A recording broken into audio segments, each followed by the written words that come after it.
তীব্র উত্তেজনা দক্ষিণ চব্বিশ পরগনার মহেশতলা পৌরসভার 32 নম্বর ওয়ার্ডের তৃণমূল কাউন্সিলর পীযূষ দাসকে ঘিরে তুমুল বিক্ষোভ।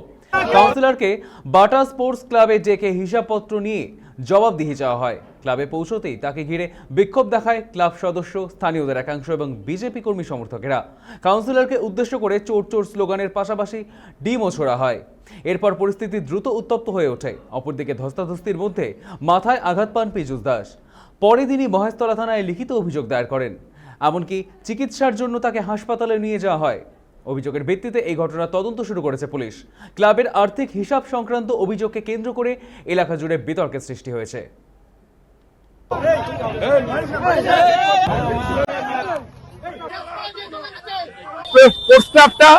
বাটানগরের শ্রমিকদের এবং যারা বাটানগরে বাটা কোম্পানিতে কাজ করতে রিটায়ার হয়ে তাদের, এর মধ্যে পীযূষ দাস উনি ওনার লোক পুষ্পককে বসিয়েছেন, ওনার অলোক মল্লিককে বসিয়েছেন, যারা ওনার পেটুয়া লোক, যাদের থেকে উনি পয়সা ঝাড়তে পারবেন তাদেরকে এখানে বসিয়েছে। এবং এই প্রস্তাবের মেম্বার তারা কমিটি করবে, তারা ক্লাব চালাবে। ও এখন এসে চাইছে কমিটি করবে শিল্পীদের নিয়ে। হঠাৎ শিল্পী দেওয়া হয়ে গেছে পীযূষ দাসের। এই পীযূষ দাস বাটা মোড়ে এক একটা ছেলেকে, তৃণমূলের ছেলেকে 8টা 10টা করে দোকান দিয়েছে। মল্লিক বাজারে দোকান হয়েছে, কোনো লটারি নেই। ওনার লোক সামনে মঙ্গল, আর সব বাদ বাকি লোক মুদিখানা এরা সব সামনে, আর যারা অন্য কিছু পার্টি করে না তারা পিছনে।